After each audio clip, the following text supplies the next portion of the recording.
Ministère de l'Éducation nationale, Centre international d'études pédagogiques. DELF niveau B2 du cadre européen commun de référence pour les langues, épreuve orale collective. Vous allez écouter plusieurs documents. Avant chaque écoute, vous entendez le son suivant. Pour répondre aux questions, cochez la bonne réponse.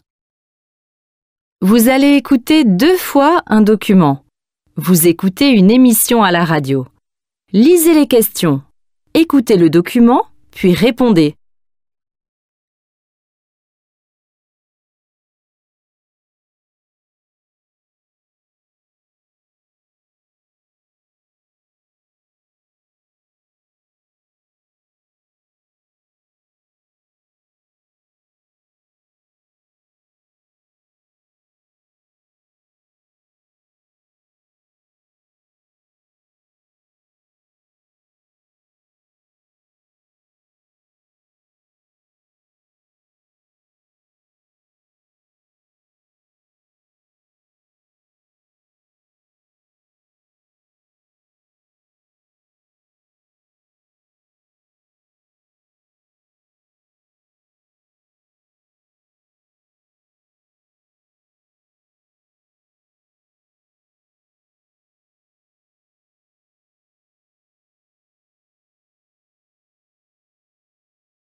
On le voit le plus souvent juché sur un bœuf, un buffle ou un rhinocéros, passager pas du tout clandestin.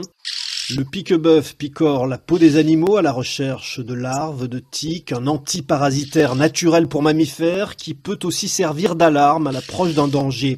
Le pluvier, lui, est un oiseau spécialisé dans l'hygiène bucco-dentaire. Quand le crocodile a fini son repas, il ouvre grand sa gueule et le bec pointu du pluvier devient un cure-dents, c'est le programme dentifrice contre nourriture. En mer aussi, vive la cohabitation entre le requin et le rhinoma, appelé aussi poisson suceur, aspirateur à parasites. Le requin évite les maladies et offre un repas à son hôte, mais aussi la gratuité des transports. Dans quelle sorte de maison habites-tu? Dans une Ça va, c'est bon. L'anémone offre le gîte au poisson clown, Nemo, au cinéma, malgré ses nématocystes, ses tentacules urticants, et c'est même un couple à 3 avec une microalgue brune qui se nourrit du caca de Nemo. L'union fait la force, les fourmis protègent les pucerons des coccinelles pour profiter de leur miella.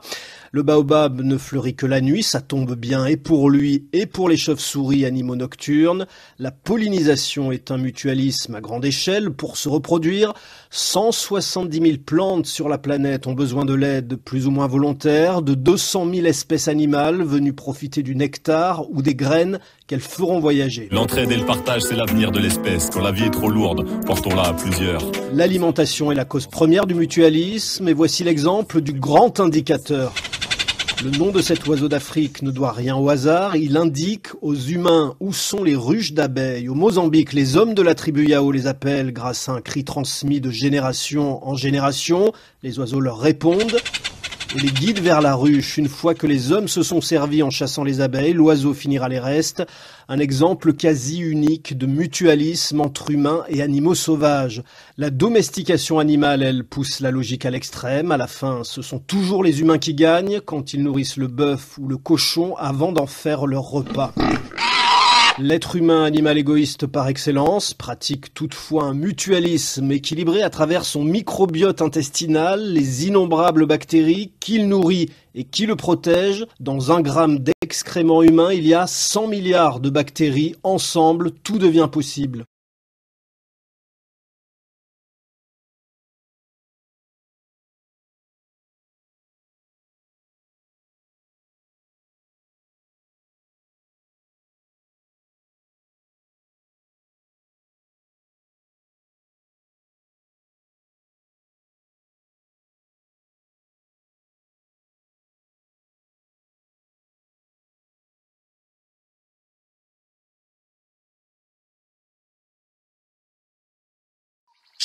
On le voit le plus souvent juché sur un bœuf, un buffle ou un rhinocéros, passager pas du tout clandestin. Le pique-bœuf picore la peau des animaux à la recherche de larves, de tiques, un antiparasitaire naturel pour mammifères qui peut aussi servir d'alarme à l'approche d'un danger. Le pluvier, lui, est un oiseau spécialisé dans l'hygiène bucco-dentaire. Quand le crocodile a fini son repas, il ouvre grand sa gueule et le bec pointu du pluvier devient un cure-dents, c'est le programme dentifrice contre nourriture. En mer aussi, vive la cohabitation entre le requin et le rénoma, appelé aussi poisson suceur, aspirateur à parasites. Le requin évite les maladies et offre un repas à son hôte, mais aussi la gratuité des transports. Dans quelle sorte de maison habites-tu? Dans une Ça va, c'est bon. L'anémone offre le gîte au poisson clown, Nemo, au cinéma, malgré ses nématocystes, ses tentacules urticants, et c'est même un couple à trois avec une micro-algue brune qui se nourrit du caca de Nemo. L'union fait la force, les fourmis protègent les pucerons des coccinelles pour profiter de leur miella. Le baobab ne fleurit que la nuit, ça tombe bien et pour lui et pour les chauves-souris, animaux nocturnes. La pollinisation est un mutualisme à grande échelle pour se reproduire. 170 000 plantes sur la planète ont besoin de l'aide plus ou moins volontaire, de 200 000 espèces animales venues profiter du nectar ou des graines qu'elles feront voyager. L'entraide et le partage, c'est l'avenir de l'espèce. Quand la vie est trop lourde, portons-la à plusieurs.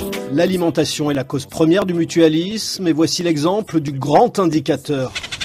Le nom de cet oiseau d'Afrique ne doit rien au hasard, il indique aux humains où sont les ruches d'abeilles. Au Mozambique, les hommes de la tribu Yao les appellent grâce à un cri transmis de génération en génération. Les oiseaux leur répondent et les guident vers la ruche. Une fois que les hommes se sont servis en chassant les abeilles, l'oiseau finira les restes. Un exemple quasi unique de mutualisme entre humains et animaux sauvages. La domestication animale, elle, pousse la logique à l'extrême. À la fin, ce sont toujours les humains qui gagnent quand ils nourrissent le bœuf ou le cochon avant d'en faire leur repas.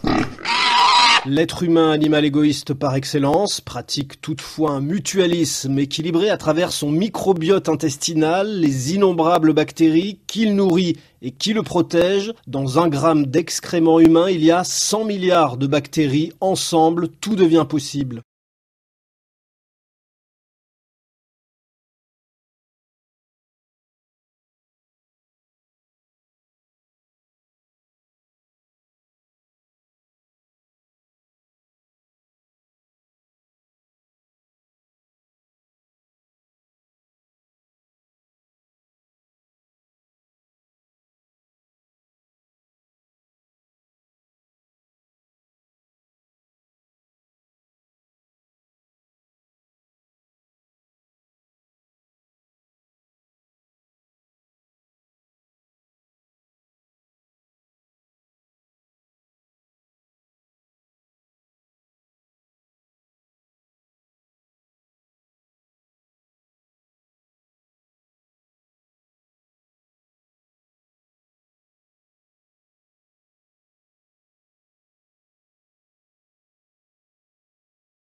On le voit le plus souvent juché sur un bœuf, un buffle ou un rhinocéros, passager pas du tout clandestin. Le pique-bœuf picore la peau des animaux à la recherche de larves, de tiques, un antiparasitaire naturel pour mammifères qui peut aussi servir d'alarme à l'approche d'un danger. Le pluvier, lui, est un oiseau spécialisé dans l'hygiène bucco-dentaire. Quand le crocodile a fini son repas, il ouvre grand sa gueule et le bec pointu du pluvier devient un cure-dents, c'est le programme dentifrice contre nourriture. En mer aussi, vive la cohabitation entre le requin et le rénoma, appelé aussi poisson suceur, aspirateur à parasites. Le requin évite les maladies et offre un repas à son hôte, mais aussi la gratuité des transports. Dans quelle sorte de maison habites-tu? Dans une Ça va, c'est bon. L'anémone offre le gîte au poisson clown, Nemo, au cinéma, malgré ses nématocystes, ses tentacules urticants, et c'est même un couple à trois avec une micro-algue brune qui se nourrit du caca de Nemo. L'union fait la force, les fourmis protègent les pucerons des coccinelles pour profiter de leur miella. Le baobab ne fleurit que la nuit, ça tombe bien et pour lui et pour les chauves-souris, animaux nocturnes.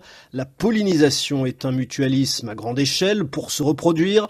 170 000 plantes sur la planète ont besoin de l'aide plus ou moins volontaire de 200 000 espèces animales venues profiter du nectar ou des graines qu'elles feront voyager. L'entraide et le partage, c'est l'avenir de l'espèce. Quand la vie est trop lourde, portons-la à plusieurs. L'alimentation est la cause première du mutualisme et voici l'exemple du grand indicateur. Le nom de cet oiseau d'Afrique ne doit rien au hasard, il indique aux humains où sont les ruches d'abeilles. Au Mozambique, les hommes de la tribu Yao les appellent grâce à un cri transmis de génération en génération. Les oiseaux leur répondent et les guident vers la ruche. Une fois que les hommes se sont servis en chassant les abeilles, l'oiseau finira les restes. Un exemple quasi unique de mutualisme entre humains et animaux sauvages. La domestication animale, elle, pousse la logique à l'extrême. À la fin, ce sont toujours les humains qui gagnent quand ils nourrissent le bœuf ou le cochon avant d'en faire leur repas. L'être humain, animal égoïste par excellence, pratique toutefois un mutualisme équilibré à travers son microbiote intestinal, les innombrables bactéries qu'il nourrit et qui le protègent. Dans 1 gramme d'excréments humains, il y a 100 milliards de bactéries. Ensemble, tout devient possible.